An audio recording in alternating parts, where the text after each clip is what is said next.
आज उलटा वडापाव करणार आहेत. त्याच्यासाठी मी हे बेसनचं घोल असते ना ते फ्राय करून घेतलेलं आहे हे बघा. आणि त्याच्यामध्ये थोडासा खोबरं पण फ्राय करून घेतलेलं आहे. ह्याची आपण चटणी बनवणार आहेत. आणि ही हिरवी चटणी घेतलेली आहे करून, लसूण आलं आणि मिरचीची कोथिंबीरची.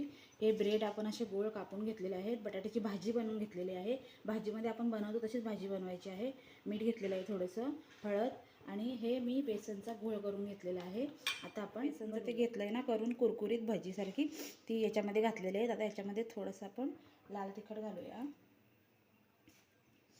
आणि लसूणच्या 2-3 पाकळ्या घालूया. कोथिंबीर घालूया सगळी. थोडीशी हळद घालूया चिमूटभर आणि चवीपुरतं मीठ घालूया. आणि आता हे मिक्सरला मी फिरवून उलटा वडापाव करायला सुरुवात करूया. आता आपल्याला थोडीशी याच्यावर हिरवी चटणी लावून घ्यायची आहे अशी दोन्ही प्लेटवर.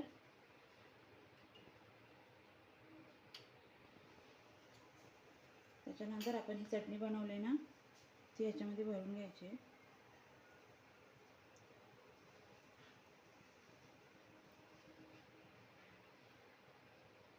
एका ह्याला लावली तरी चालेल.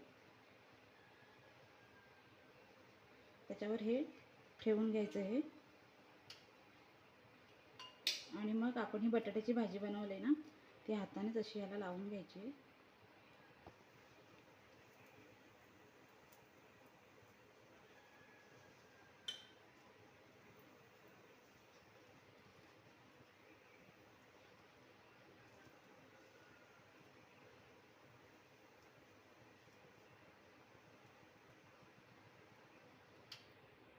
नंतर हे पुन्हा आपल्याला हे असे ब्रेड ह्याला चिपकवून घ्यायचे.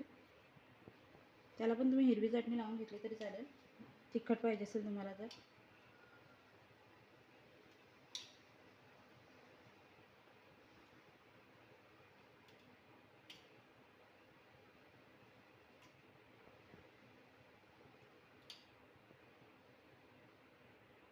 आता आपल्याला हे पूर्ण हा गोल असा त्याचा याच्यामध्ये डीप करून घ्यायचा आहे.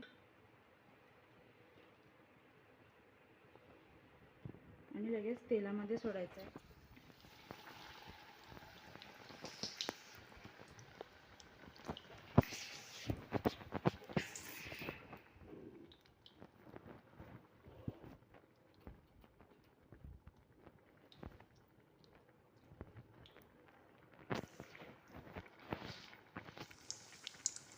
हे एका बाजून फ्राय झालं की लगेच आपल्याला दुसऱ्या बाजूने पलटी करून घ्यायचं आहे.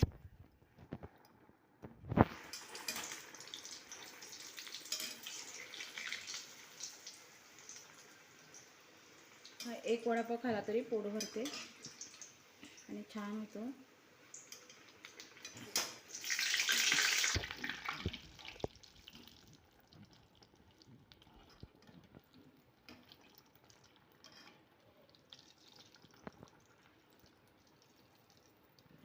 तो आपल्याला पूर्ण गोल त्या वडापाव चारी बाजून चांगला कुरकुरीत असा फ्राय करून घ्यायचा आहे तेलामध्ये. आता मी असेच सगळे करून घेते. उलटा वडापाव तयार आहे. मस्त छान असा कुरकुरीत आणि मस्त झालेला आहे. हा बघा एकदम मस्त. बघा तुम्हाला मी कापून दाखवते.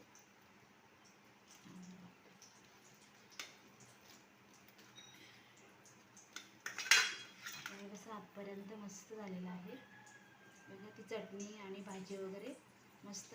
तुम्हाला जर असा उलटा वडापाव आवडला असेल तर तुम्ही नक्की करून बघा आणि मला कमेंटमध्ये सांगा कसा झाला आहे तो. आणि माझ्या चॅनलला सबस्क्राईब करा, लाईक करा, शेअर करा आणि कमेंट करा. बाय.